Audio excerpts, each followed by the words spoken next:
Got it. Isaiah 41. No, Isaiah 40 and 20. It is he that sitteth upon the circle of the earth, and the inhabitants thereof are as grasshoppers, that stretches out the heavens as a certain.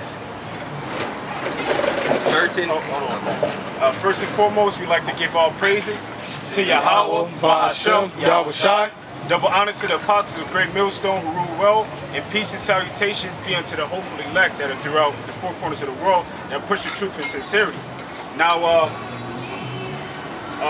basically, the camera missed it, but we have a guy up here, and we're basically, he's Mexican American, and we're trying to edify him about his identity according to the Bible. Now, what we left off talking about Christopher Columbus and and how he knew that the earth was round, basically based upon his, different scriptures in the Bible. But then you had other people at his time that thought the earth was flat. And basically, if you sail into the end of the earth, you would fall off. So this is the scripture that we read. Isaiah 40 and 20. It is he that sitteth upon the circle of the earth, and the inhabitants thereof are as grasshoppers. Go ahead. So it's basically saying the earth is a circle. It's a circle, and when the Most High looks down, and we're very small. Like when you're up on the mountain, when you look down at the people, they look like grasshoppers. Oh yeah, just like if we are in a plane, you see people. Yeah, and they look very small. Yeah, that's why I said grasshopper. Man. Yeah, because the earth is circle. With Christopher Columbus, everyone thought the earth was flat, but when they started sailing, they were like, wow, they didn't see him anymore. They didn't see it, and they was like, oh shit, why don't we see him? There's a movie. This dude, he was sitting with his son, and his son, it was a boat leaving, and his dad was like, why? He asked his son, why don't you see him after a certain point? It's like, because, and the kid was like, well, I don't know. And the dad told him because the earth is round. Because after you go a certain point in the sea, it starts curving. The curvature of the earth makes it to where you can't see him. Because if the earth was flat, you should be able to see him continue on. You should be able to just look straight at him the whole time he's going. Yeah, you can go ahead and read it.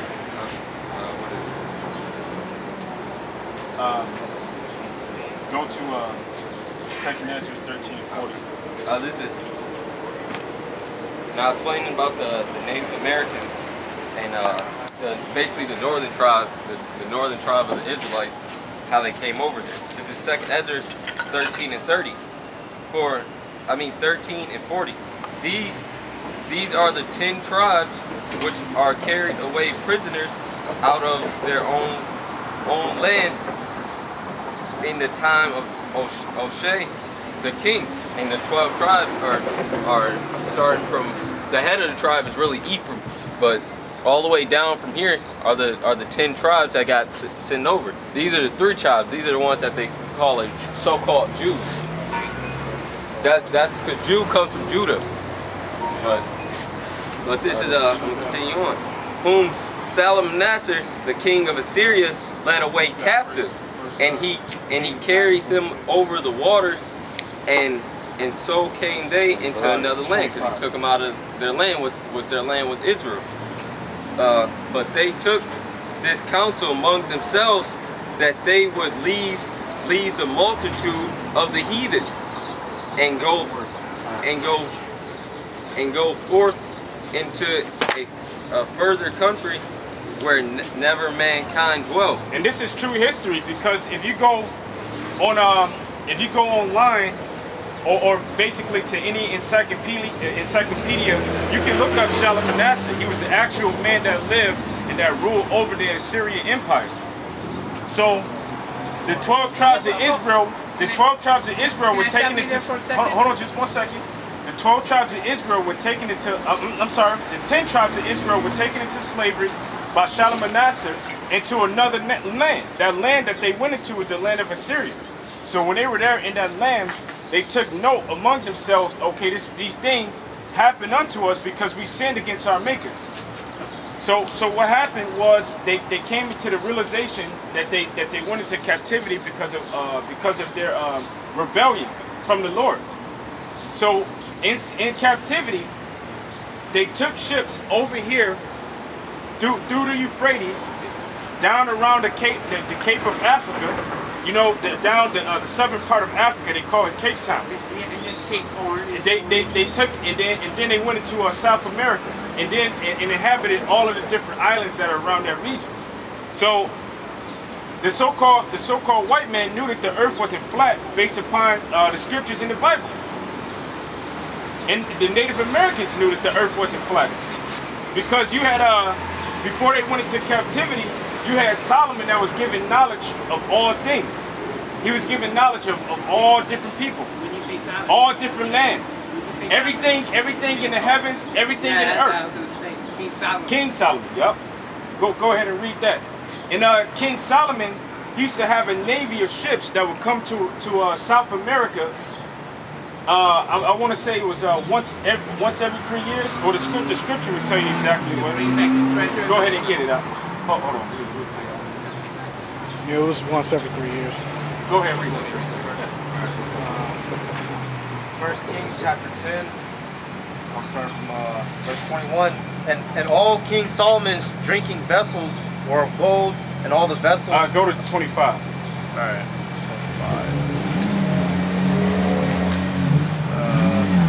25. Points in 22, where he says once in every 3 years. That's 20. I think it's 25. Verse 25, chapter 10. Yeah, 1 Kings 9 and 25. 9 and 25. 1 Kings chapter 9, verse 25. And 3 times in a year did Solomon offer burnt offerings. Oh, so that was the wrong scripture? Yeah. Okay, go ahead. Yeah, all right. But then go back to 9 and 26. Okay. 1 Kings chapter 10, verse 22. For the king had at sea a navy of Tarshish with the navy of Hiram. Once in 3 years came the navy of Tarshish, bringing gold and silver, ivory and apes and peacocks. God. Yeah. So once every 3 years, there was a man named Hiram, right, which was the king over Tyre. Solomon had a navy of ships.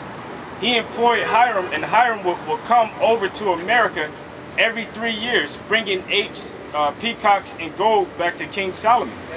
So in the people from Tyre, they were known as Canaanites, right?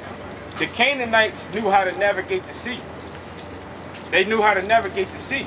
So Solomon employed them to whatever his servants.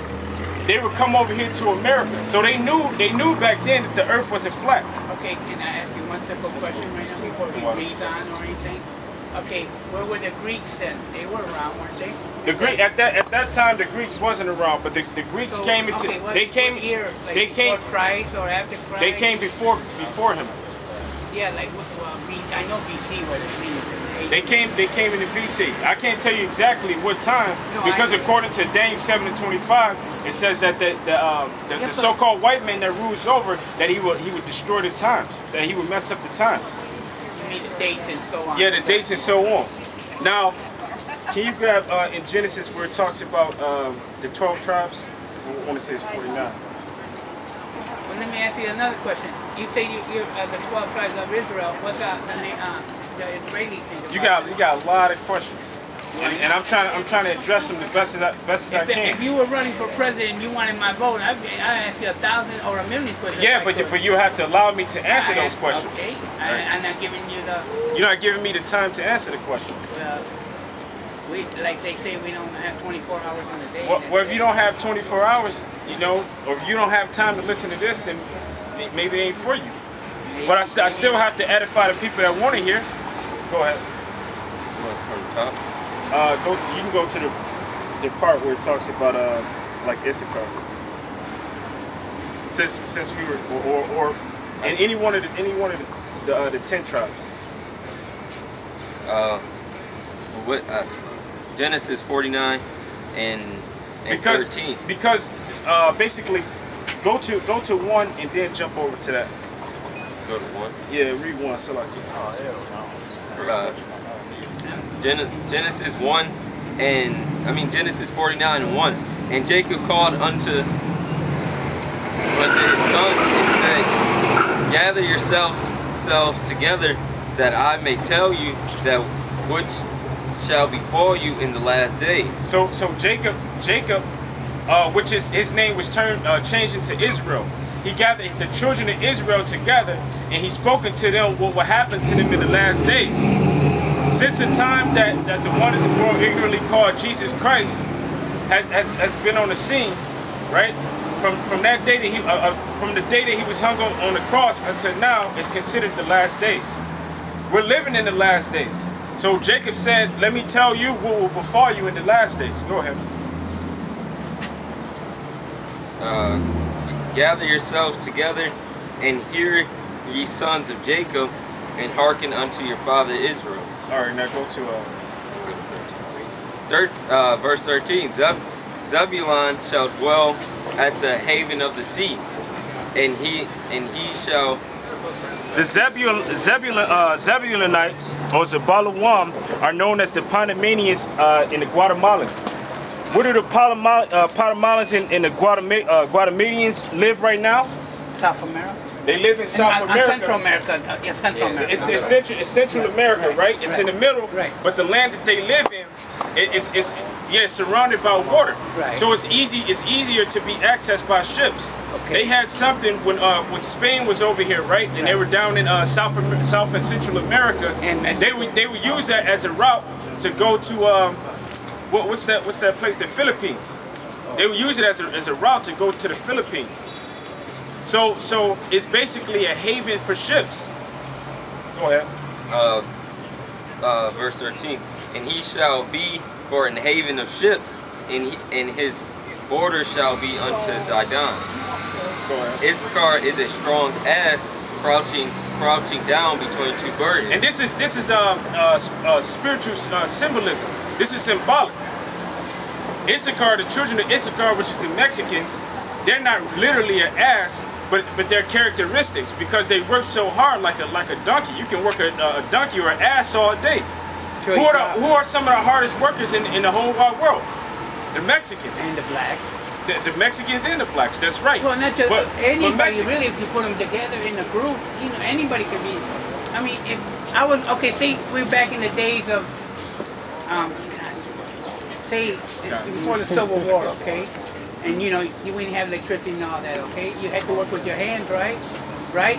Yeah. Okay, so but you can't just say blacks and Mexicans. Blacks and Mexicans work the hardest out of everybody, man. Mostly Issachar. All right, go ahead, read. And this is talking about, you say you're Mexican, right? This is talking about your people. You want it to be about your people. You don't want it to be about them. They're not hard workers.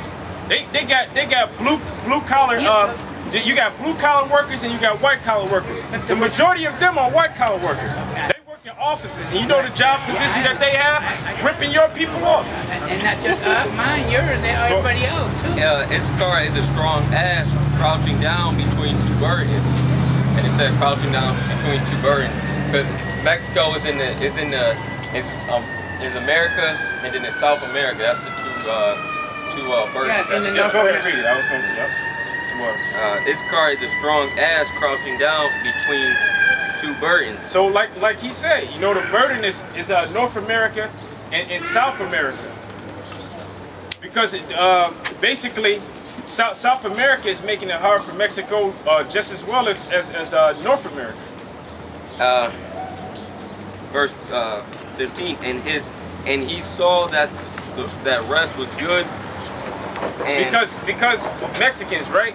And it says that he saw that rest was good. Mexicans are hard workers, but they like the rest too. They like taking their siestas. Well, yeah, well, not just us. Everybody, after you work hard. You keep saying everybody. Yeah, but basically, hold on, let me ask you the this. promises that are in the Bible is not for everybody. It's only for the 12 tribes of Israel. Does your religion? We're not out here to talk to you.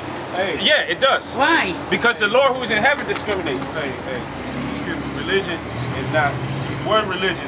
It's a bad word? It's really not even it's a word that we hold back. Okay. Okay, now listen. You're listen, the brother telling you about your people and you worried about it.